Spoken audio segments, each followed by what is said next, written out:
many of them.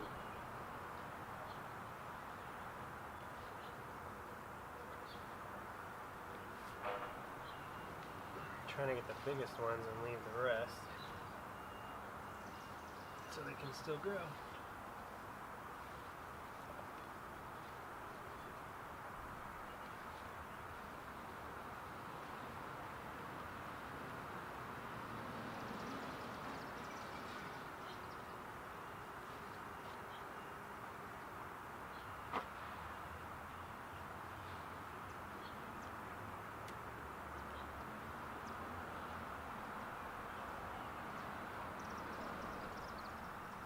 Even though most of them are pretty much ready to go.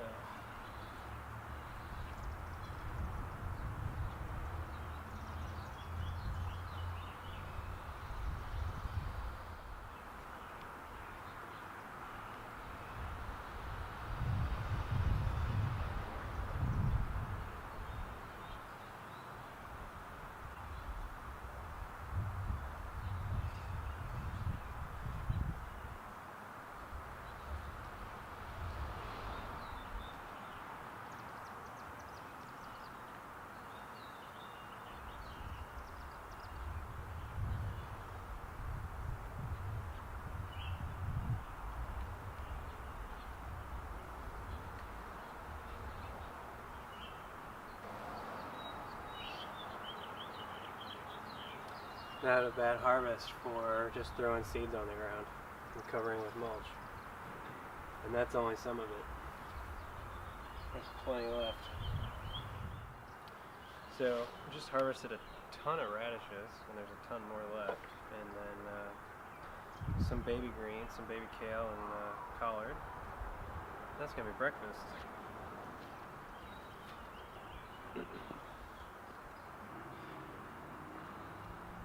Because the other half of a garden is the kitchen. If you're not going to cook with food, what's the point of growing it? So I'm going to rinse these off real quick and then we'll go inside.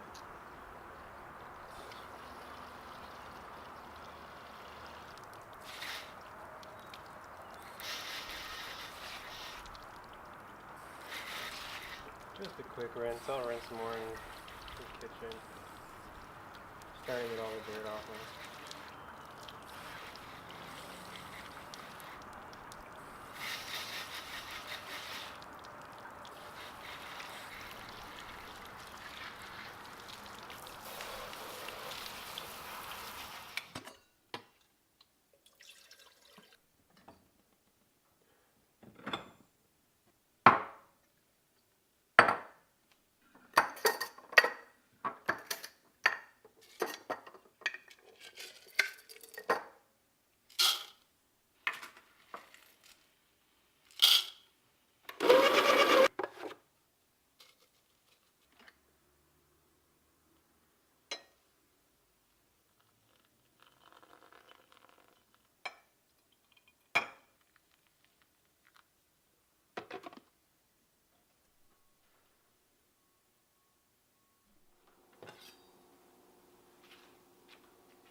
This is a wine cap mushroom that a friend of mine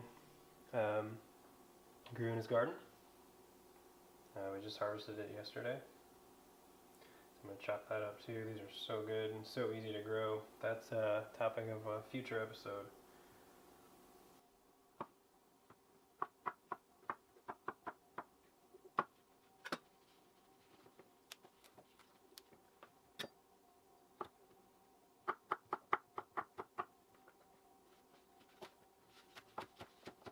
Radish greens are also very tasty and healthy.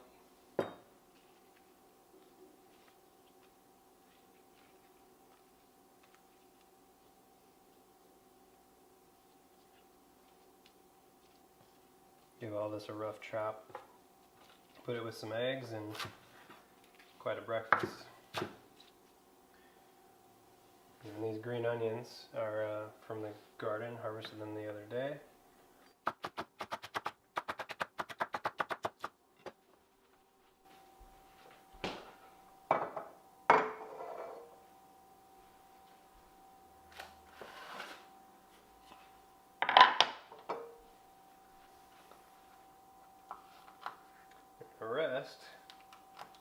actually from last year's garden. This is a chipotle, a smoked jalapeno pepper. These are pickled green tomatoes and fermented garlic scapes. The garlic scapes would have been harvested about almost a year ago in late June, and they are still good. They have a little fermented sourness going on as well now. And these green tomatoes actually are over a year old. They were harvested 2 seasons ago and they're still good. I've got some from last fall as well.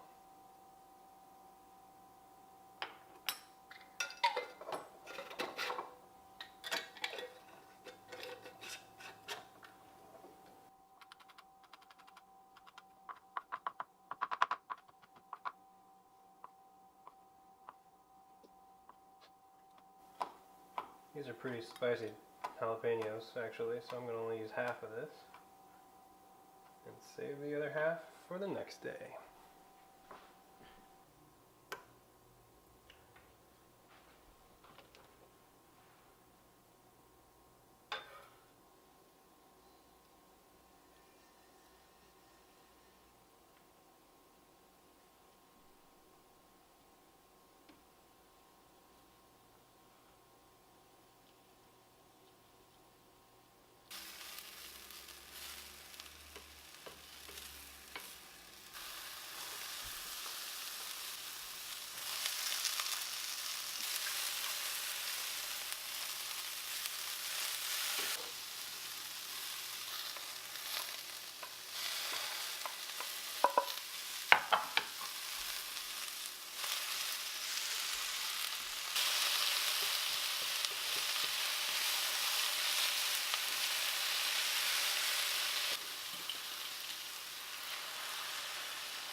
Welcome to the kitchen, which in the future I will refer to as the Boulangerie at Chouteau Farms, because we'll do some baking as well.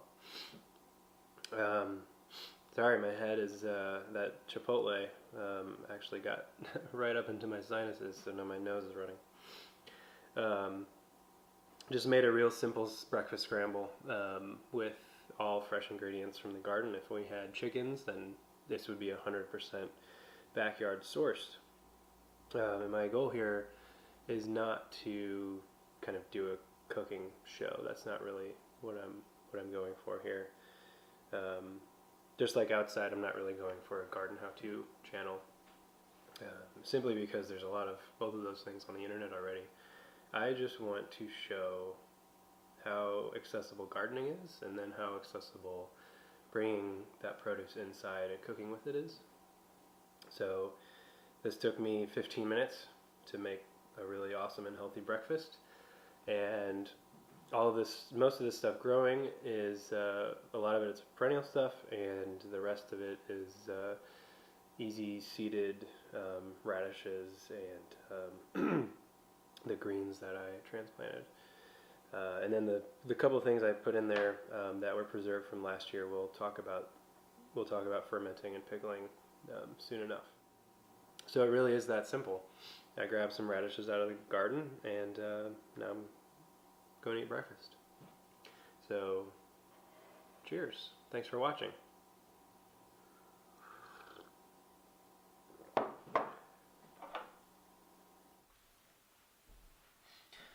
Hello again. Turns out there are enough radishes left over to do some fermenting. So I'm going to show that process real quick to end this video. It's real simple. You get your vegetable or fruit, put it in a jar, and fill it up with salty solution, basically. I'm also going to add a couple spices. Essentially, the water, the brine, creates an anaerobic environment where only certain bacteria can thrive. It just so happens that lactobacillus thrive in that environment. And these are the same bacteria that are in the soil. They're the same bacteria that are related to our gut bacteria. The lactobacillus will create lactic acid, which acidifies the brine, and that is what preserves the food. As I said when I was cooking, those garlic scapes that are fermented are almost a year old, and they're still going strong. So we're going to try that with radishes. I haven't actually fermented radishes before, but I imagine it's going to be pretty good.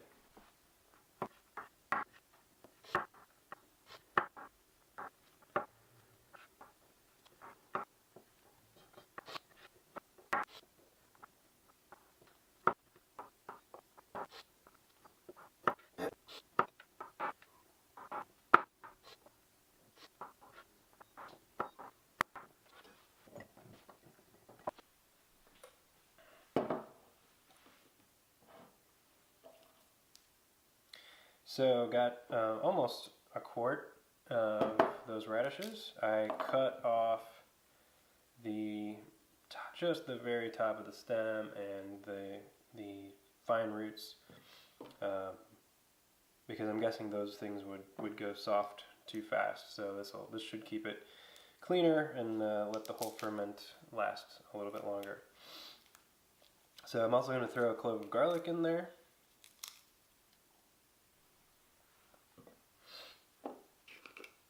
This is celery seed. I'm not sure what's giving me this idea, but I think radishes and celery seed will be a very nice flavor together. I don't always measure when I'm doing this, but for the sake of recipe development, I'm going to measure so I know what went right and what went wrong when I end up tasting these. So I'm going to go with just a hair under a teaspoon here of celery seed.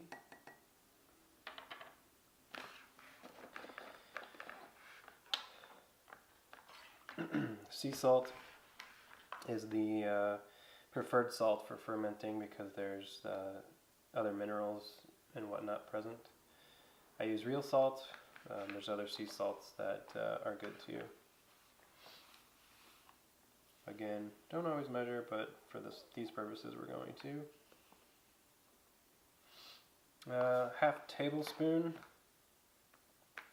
That seems like a lot,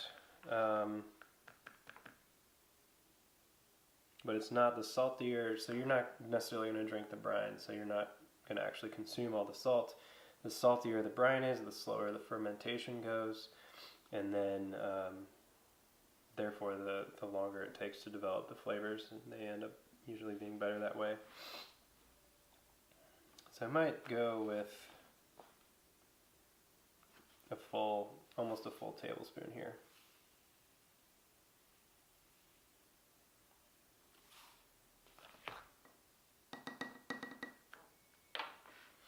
The only thing that's left is to fill it with water. And I heated up the water a little bit, so this is about at 90 degrees. You don't want to go any hotter than that, really. 95 is actually probably the hottest you'd want to go, but this will just boost the fermenting a little bit at the beginning. It's obviously going to get to room temperature pretty quickly, but this will give it a good jump start and help dissolve the salt faster.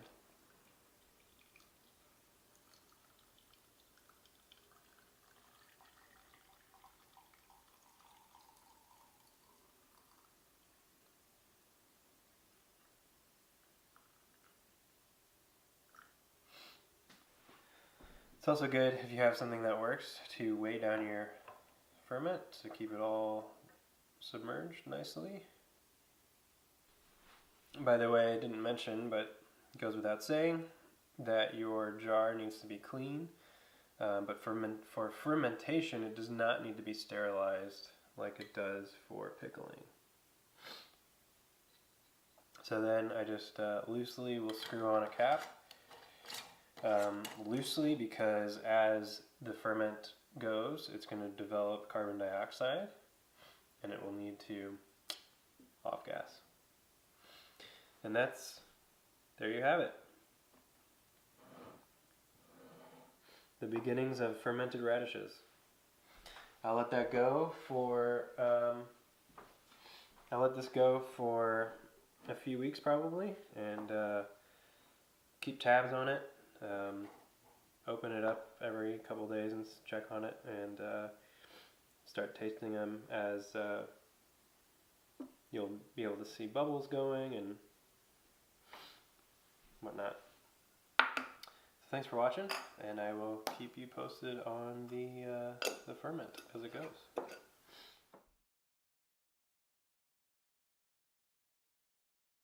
Here we are a week later, and the ferment is going very well. It smells really good. Lots of bubble action.